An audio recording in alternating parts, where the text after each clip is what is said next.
అమృతమునకు కాలమునకు మధ్య నలుగుడు పడిన జీవుడు పరమేశ్వరుణ్ణి ఉద్దేశించి చేసి చెప్పేటటువంటి దాన్ని ప్రార్థన అంటారు. భాగవతంలో కొన్ని ప్రార్థనారూపమైనటువంటి పద్యములు ఉన్నాయి. అవి ధారణ యందు ఉండాలి. అందుకే పెద్దలు ఇప్పుడు నేను చెప్పబోయే పద్యం ఏదుందో దాన్ని తీర్థసేవనమునందు వాడుతూ ఉంటారు. ఇప్పటికీ ఈశ్వరుడి తీర్థం తీసుకునేటప్పుడు ప్రసాదం నోట్లో వేసుకునేటప్పుడు ఈ పద్యం చెప్తుంటారు. నేను ఎందరో పెద్దల్ని చూశాను. నీపాద కమల సేవయు నీపాదార్చకులతోడి నెయ్యము అని మాలాకారుడు ఎలా అంటాడో అలా నలకూబరమణిగ్రీవులు అంటారు. నీ పద్యావళులాలకించు చెవులున్ నిన్నాడు వాక్యంబులన్ నీ పేరన్ పనిచేయు హస్తయుగమున్ నీ మూర్తిపై చూపులున్ నీ పాదంబుల పంతమొక్కు శరముల్ నీ సేవపై చిత్తముల్ నీపై బుద్ధులు మాకు నిమ్ము కరుణన్ నీ రజపత్రేక్షణ. అది పూజ చేసినందుకు. ఎందుకు ఆ తీర్థం ఏం చేయాలంటే ఇకనైనా బతుకు బాగుండేటట్టు చెయ్యాలి. అలా ఉండాలంటే నీ పద్యావళులాలకించు చెవులన్ నీ మీద స్తోత్రాన్ని వినే చెవులు కావాలి.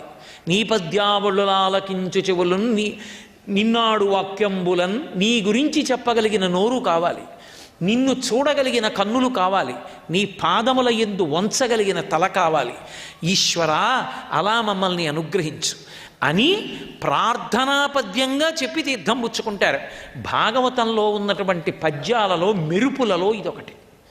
వాళ్ళు ఈ మాటలు చెప్పి ఆయనకి నమస్కారం చేసి వెళ్ళిపోయారు. పూజలో ఎందుకు వాడతారు అంటే ఎదురుగుండా కృష్ణుణ్ణి చూస్తూ చెప్పారు. మనం పూజలో అర్చామూర్తిగా మన ఇంట్లో ఉన్న స్వామిని చూస్తూ తీర్థం తీసుకుంటాం, పాదోదకాన్ని. అందుకే ఈ పద్యాన్ని తీర్థసేవనమనందు అన్వయం చేస్తారు. ఇప్పుడు వాళ్ళిద్దరూ వెళ్ళిపోయారు. అక్కడ పిల్లలు ఆడుకుంటున్నారు. వాళ్ళు చూశారు ఈ విషయాన్ని.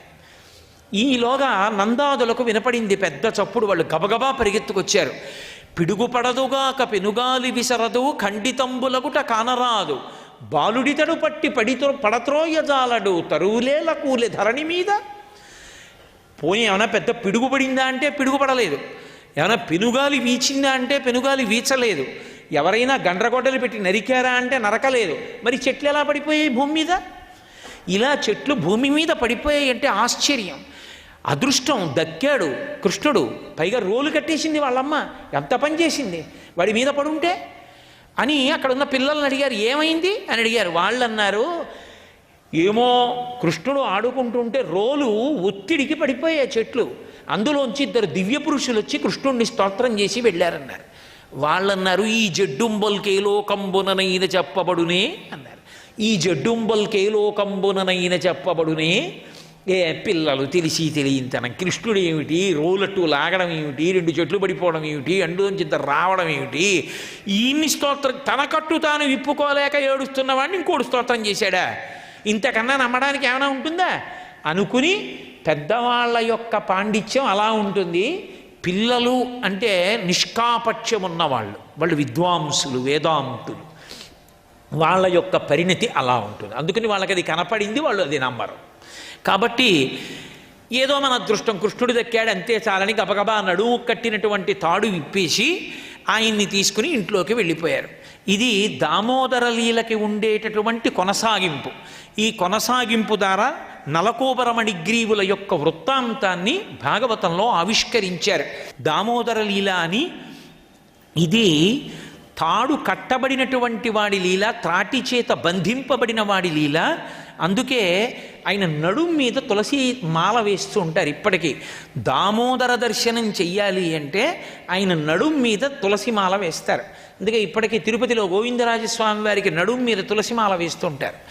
నడుము మీద తులసి మాల ఉన్నవాడు కూడా దామోదరుడి. తులసిమాల ఉదరమునందున్నవాడు కాబట్టి దామోదర. అసలు అర్థం ఏమీ తెలియనటువంటి ఒక గోపకాంత యొక్క భక్తికి కట్టబడ్డాడు కాబట్టి దామోదర. భగవంతుడు ఉన్నాడు అని నమ్ముకున్నవాడు ఎవడున్నాడో వాణ్ణి ఈశ్వరుడు రక్షిస్తాడు. వాడి పాపం పుణ్యం ఈశ్వరుడు చూస్తూ ఉంటాడు. నాకన్నీ తెలుసని అహంకారం ఉన్నవాడి జోలికి ఈశ్వరుడు కూడా వెళ్ళాడు. మొదట విడిచిపెట్టవలసింది ఏదైనా ఉంటే అహంకారం విడిచిపెట్టాలి. నా అంత వాణ్ణి నేను, నాకు తెలుసు అనుకోవడం ప్రమాదకరం. అందుకే చదువు దేనికి పనికి రావాలి అంటే నాకు చాలా తెలియవు అని తెలుసుకోవడానికి పనికి రావాలి. నేను 50 ఏళ్ళు దాటిపోయేటప్పటికీ ఈ విషయాలు చదవగలిగా. ఇంకా నేను చదవవలసినవి ఎన్ని భాండాగారాల పుస్తకాలున్నాయో, ఇన్ని విషయాలున్నాయో. అసలు నాకు తెలిసున్నది ఏ పాటి, ఏం తెలుసు నాకు? విద్య అన్న మాటకు అర్థం నాకు చాలా తెలియవన్న వినయాన్ని పొందడం.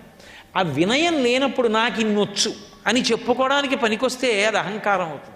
నాకు చాలా తెలియవని తెలుసుకోవడానికి అది పనికొస్తే అది నిజమైన విద్య అవుతుంది. అందుకే ఆయనని నమ్మి భక్తితో ఉన్నవాడు నడుస్తున్నప్పుడు వాడు పాపం చెయ్యకుండా ఆయనే చూసుకుంటూ ఉంటాడు. వాడికి వేదం తెలుసా, వాడికి వేదం తెలియదా అన్నదానితో ఉండదు. వాడు పాపంలో ఉంటే వాడిని పాపంలోంచి ఆయన ఉద్ధరిస్తాడు, దాని జోలికి వెళ్ళకురా అని తప్పిస్తాడు. వాడు దూరంగా పోయిన అది మంచిదైతే ఆ మంచి పని వాడితో చేయిస్తాడు. అందుకే అన్నిటికన్నా ఉండవలసినది ఏది అంటే భగవానుని యందు భక్తి ఉండాలి. సర్వం శ్రీ ఉమామహేశ్వర పరబ్రహ్మార్పణమస్తు. స్వస్తి.